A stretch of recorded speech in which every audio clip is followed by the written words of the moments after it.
The rain battered Washington, D.C., relentless and cold, as Karoline Leavitt stood trembling outside the J. Edgar Hoover building, clutching a worn envelope that felt heavier than the world. At 29, Karoline was no hero, just a librarian from Concord, New Hampshire, whose life revolved around quiet shelves and whispered stories. Yet here she was, heart-pounding, about to walk into FBI headquarters with a secret that could unravel lives. The envelope held a letter from her old high school teacher, Daniel Whitaker, a man she hadn't seen in years. His words, scrawled in shaky ink, had turned her world upside down, a confession of a hidden truth, a plea for justice, and a map to evidence that could free an innocent man. As she stared at the building's stark facade, the rain soaking her cardigan, Karoline wondered if she was brave enough to step inside, or if the truth she carried would consume her. Karoline had always been the quiet one, the person who noticed the overlooked and mended the broken with small, selfless acts. She'd leave extra cookies for the mail carrier, slip encouraging notes into library books, or spend hours helping a struggling reader find their spark. Her life was modest, her dreams small, but her heart was vast. That heart had led her to cherish Daniel Whitaker, her English teacher, whose stories of his days as a journalist had inspired her to see the world's possibilities. "You have a gift, Karoline," he'd said once, his eyes bright with belief. "You see people's goodness. One day, you'll use it to change something big." She'd blushed, dismissing it as kind exaggeration. But when his letter arrived 3 days ago, slipped under her apartment door with no return address, she realized he'd meant every word. The letter was no ordinary message.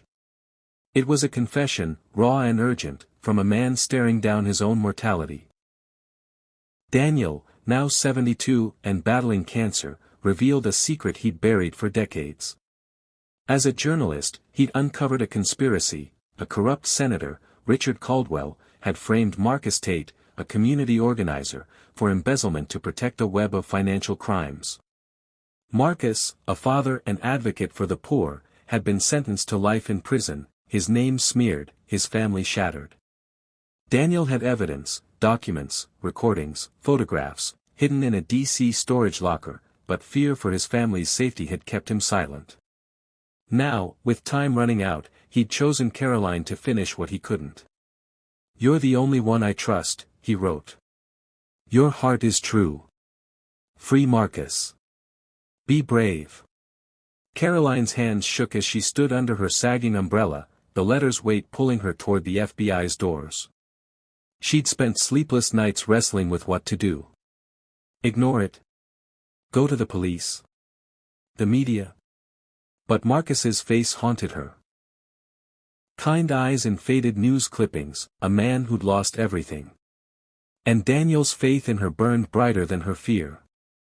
So, she'd taken a bus from Concord, her savings drained, her courage fraying, and now she faced the moment of truth. Taking a deep breath, she stepped forward, the rain masking the tears on her cheeks. The security guard at the entrance barely glanced up. "Name and purpose?" he asked, voice flat. "Karoline Leavitt," she said, her voice trembling. "I have information, about a case." He raised an eyebrow, scanning her soaked cardigan. "Wait over there." The waiting area was sterile, all hard edges and fluorescent hum, a far cry from her cozy library. Karoline sat, clutching the envelope, doubt creeping in. What was she doing here? She was nobody, a librarian, not a detective. But as she waited, she thought of Marcus's daughter, Lily, who'd been 10 when her father was taken. 20 years later, Lily deserved answers. After an eternity, a woman approached, her blazer crisp, her eyes sharp. "Ms. Leavitt? I'm Agent Sarah Hensley. What's this about?" Karoline swallowed, her voice barely audible. "It's about Marcus Tate. I have evidence he's innocent." Hensley's eyes widened, just for a moment, before her professional mask returned. "That's a serious claim. Let's talk privately." In a small office, Karoline poured out the story, Daniel's letter, the conspiracy, the hidden evidence. She held back the storage locker's location, Daniel's warning echoing, trust no one until you're sure. Hensley listened, her pen scratching notes, her face unreadable. When Karoline finished, Hensley leaned back. If this is true, it's explosive. Marcus Tate's case was high-profile, closed years ago. Why you? Why now? Karoline hesitated, then said, because my teacher trusted me. Because it's the right thing to do. Hensley studied her, then nodded. I need to make a call. Stay here. Alone, Karoline's nerves frayed. What if she'd misjudged Hensley? What if the evidence was a lie?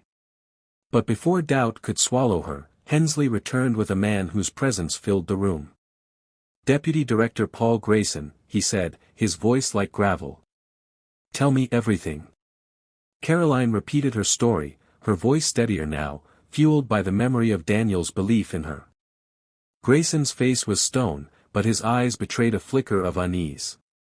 This could upend a lot, he said finally. We need that evidence. Now. Karoline nodded, her heart racing. I'll get it. But I want Agent Hensley with me. Just her. Grayson agreed, and soon, Karoline and Hensley were in an unmarked car, headed to the storage facility. The facility was a maze of rusted lockers under flickering streetlights, the rain now a drizzle. Karoline's key opened Unit 214, revealing a metal box inside. Her fingers fumbled with the combination lock, Daniel's code etched in her mind. The lid creaked open, and there it was. Files, a recorder, photographs, and a note. Karoline, you're braver than you know. Trust your heart. Hensley's breath caught as she scanned the contents. This is big, she whispered, pressing play on the recorder. Daniel's frail voice filled the air, naming Senator Caldwell, a judge, and an FBI official who'd buried Marcus's innocence. Karoline's chest tightened. This was real. And dangerous. Before they could leave, headlights slashed through the darkness. A black SUV screeched into the lot, and two men in dark suits stepped out. Hand it over, one barked, his hand on a holster. Hensley drew her gun, stepping in front of Karoline. Back off, she snapped. You're not FBI. The man smirked. You're out of your depth, Agent. Give us the box. Karoline's heart pounded, but something inside her snapped.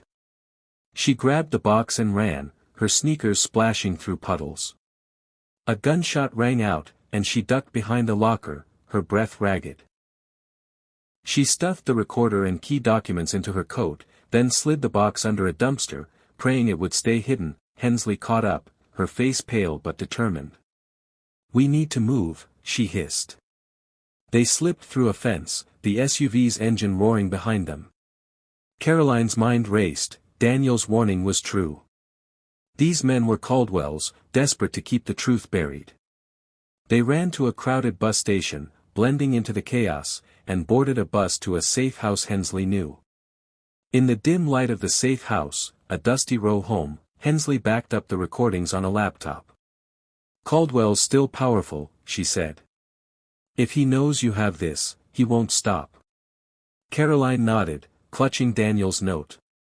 Then we don't stop either. Their plan was to retrieve the box and deliver it to the FBI director, bypassing anyone who might be compromised.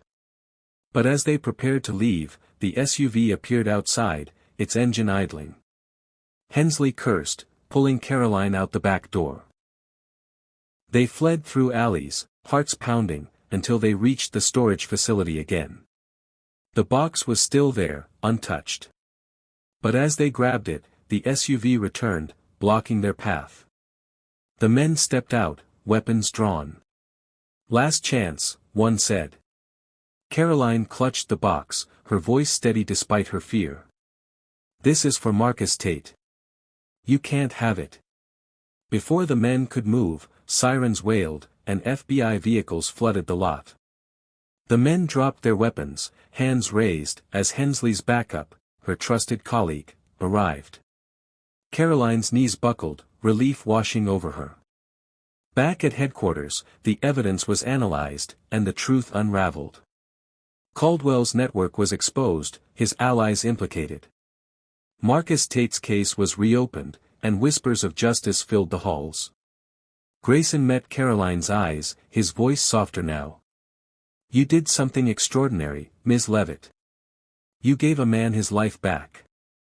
The emotional climax came days later, outside a Baltimore prison. Karoline stood among a small crowd, her cardigan out of place amid reporters and agents. The gates opened, and Marcus Tate emerged, his eyes still kind despite 20 years of hardship. His daughter, Lily, now 30, ran to him, sobbing as they embraced.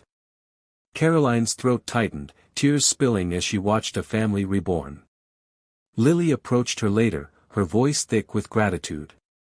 "You didn't know us, but you saved my dad. Thank you."